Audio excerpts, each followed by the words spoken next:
octobre, le gouvernement annonce qu'il va expulser 10 000 Haïtiens par semaine. Il l'a non seulement annoncé, mais il a commencé à le faire. Votre réaction?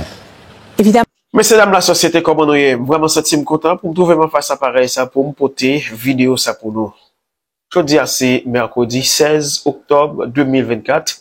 Eh bien, qui me dit nous, Madame Dominique lui-même et Monsieur Mac Perelman qui recevoir dans émission en tête à tête sous France 24, mesdames et messieurs. Et dans l'interview, ça a été parlé en pile causé.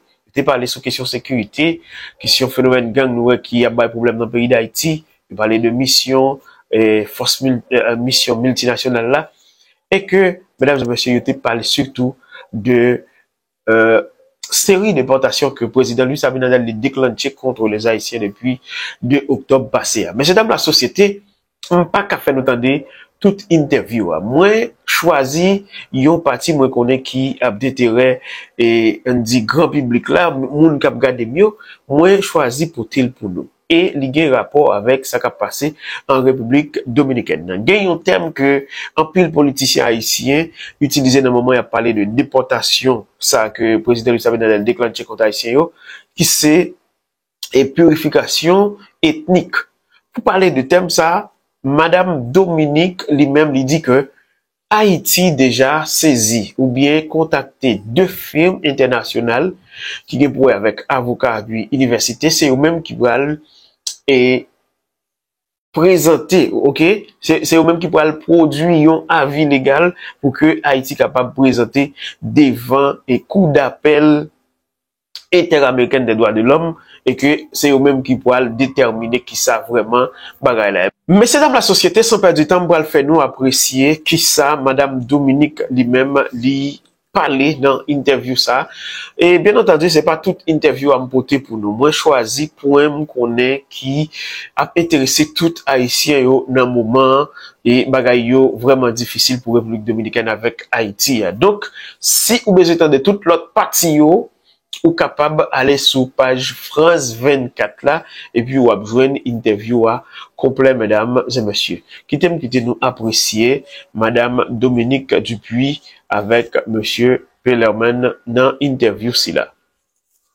Il y a des tensions avec votre voisin, la République dominicaine. Pourtant, le président dominicain Luis Abinader avait voulu normaliser les relations. Je rappelle que les frontières, il les avait fermées l'an dernier. Et là, le 2 octobre, le gouvernement annonce qu'il va expulser 10 000 Haïtiens par semaine. Il l'a non seulement annoncé, mais il a commencé à le faire. Votre réaction? Évidemment, nous regrettons énormément cette décision du président Abinader. Elle vous a surprise? Elle nous a surpris étant donné qu'il avait été conclu qu'il y aurait un climat de rapprochement entre les deux pays et que cette date du 2 octobre marque l'anniversaire d'un massacre tragique à l'encontre des Haïtiens qui avait été conduit par un dictateur dominicain, Trujillo, et que la décision d'appliquer une telle politique migratoire souveraine, soit-il, mais qui porte en elle des caractéristiques discriminatoires, où nous voyons déjà dans le flux la manière de rapatrier les personnes, que leurs droits fondamentaux ne sont pas respectés, que le seul mécanisme de sélection semble être la couleur de leur peau, et qu'ils arrivent en dehors de tous les prescrits des traités internationaux établis en la matière, c'est-à-dire en dehors des points et des zones établies pour le rapatriement, en dehors des heures établies, et sans aucun registre nous permettant de certifier qu'ils sont effectivement de nationalité haïtienne. C'est d'ailleurs le cas. Nous avons déjà reçu des citoyens jamaïcains, américains, Belize qui ont atterri en Haïti. C'est du racisme d'État. Par le simple fait que leur peau était noire. Certains officiels haïtiens ont même parlé d'épuration ethnique. Vous iriez jusque-là? C'est quand même un terme très connoté. Ce que nous avons fait, c'est que nous avons sollicité les services de 2 firmes internationales, d'avocats et d'universités internationales qui vont nous présenter, nous préparer un avis légal, juridique que nous allons présenter à la Cour interaméricaine des droits de l'homme, et ce sera à eux de déterminer effectivement s'il s'agit de cela. Je vais en revenir à la transition. Vous êtes ministre des Affaires étrangères d'un gouvernement de transition. Il y a un conseil présidentiel de transition. Et la promesse qui a été faite, c'est de tenir des élections d'ici le 7 février 2026. Étant donné la situation sécuritaire, humanitaire, financière, est-ce que ce n'est pas mission impossible? Honnêtement. Ces missions est possible si nous n'avons pas l'accompagnement que nous sollicitons. Mais vous ne l'avez pas. Nous l'aurons si nous réussissons en décembre. Et si nous réussissons en décembre, qu'est-ce que vous voulez dire? L'adoption de la résolution, nous permettons d'avoir la force de maintien de la paix. Nous savons aujourd'hui que pour aller aux urnes, il nous faut absolument pouvoir garantir la sécurité des personnes qui auront à voter sur tout le territoire national. Et pour cela, bien entendu, le mécanisme idéal serait de pouvoir déployer une force suffisamment large, pouvant accompagner nos policiers qui aujourd'hui, dans ma ville natale par exemple, sont 15 policiers pour 100 000 personnes, 100 000 habitants. Il est impossible pour nous d'envisager un climat suffisamment sécuritaire avec 15 policiers. Il nous faut un renforcement urgent. Ce que je peux vous dire, M. Perelman, c'est que l'engagement de ce gouvernement est entier pour la réalisation des élections. Il nous faut absolument remettre Haïti sur les rails d'une démocratie fonctionnelle. Et si nous nous cachons derrière le prétexte sécuritaire, c'est un peu l'œuf et la poule, nous ne s'en sortirons pas.